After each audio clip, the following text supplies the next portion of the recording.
Hello everybody, welcome to a new video. In this video we're going to talk about discrete probability distributions. So a discrete probability distribution is the set of all possible values of a discrete random variable together with their corresponding probabilities. But what is a discrete random variable? So it is a variable whose discrete output depends on chance. So something that is found by a random experiment, right? Is usually denoted by a capital letter such as X.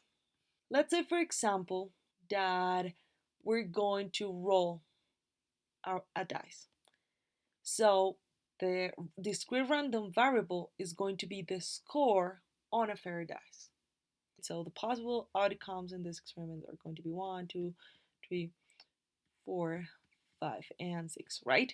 So if we wanted to find or if we wanted to state what is, we wanted to write a statement of what is the probability of x being equal to 2, so well, we're going to write something like probability of x equal 2 equals, in this case, 1/6, right?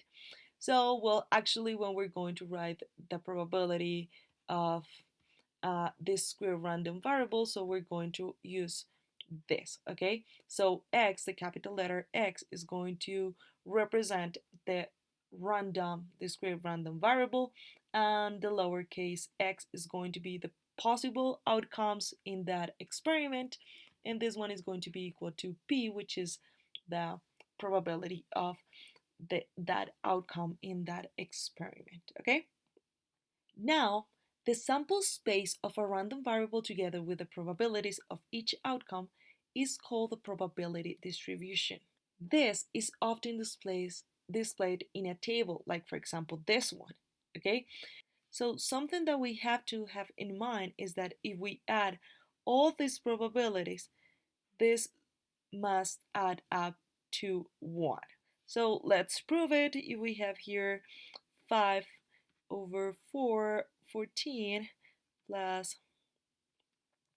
15 over 28 plus 3 over 28. Well, to do this, 28, to do this, well, we're going to find an equivalent fraction to this one, to 5 over 14, that which the denominator is equal to 28. So to do that, well, we're going to just multiply numerator and denominator by 2. So yes, we have here 5 over 14 and multiply numerator and denominator over 2 times 2. Well, we're going to get 10 over 28, right?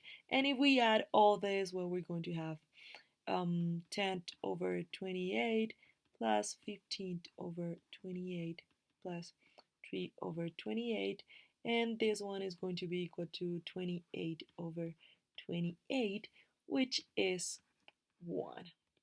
So let's go back to the experiment of throwing a dice, right? So the possible outcomes of this experiment are going to be 1, 2, 3, 4, 5, and 6, right? So to write or to have the probability distribution of this experiment, where we're going to write here the x, which is represent the possible outcomes in this experiment, and here we're going to have the probability of x equal x, right? And here, well, we're going to have the outcomes, which are 1, 2, 3, 4, 5, and 6.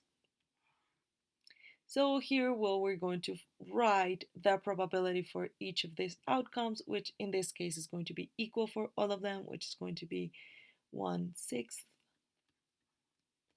for all of them. 1/6, 1 over 6, and 1/6. And that's it. That's how we represent the probability distribution. Well, now we're going to suppose that these spinners are spooned and x, pay attention, x, which is the random the random variable, the random discrete variable, is going to be the sum. It is very important that we define what is the variable in order to understand what we're going to do. Okay, so x, which is the random variable, is going to be the sum of the numbers, okay, that we get in when we spin this spinners, right?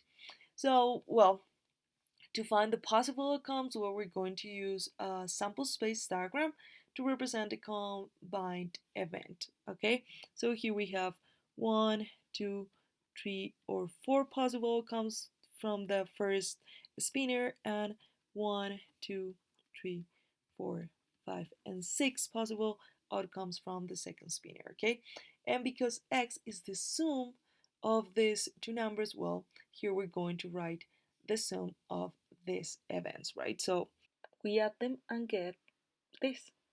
Okay, now we're going to have, well, the probability distribution for this experiment. So we need to know, we need to identify which ones are the possible outcomes of this experiment, which are 2, right?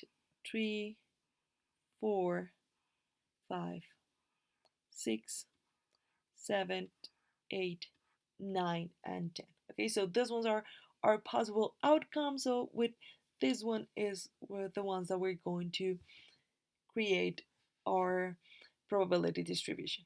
So I'm going to use here, well, remember here we have the possible outcome. So in this case we have 10, 9, 8, 7, 6, 5, 4, 3, and 2.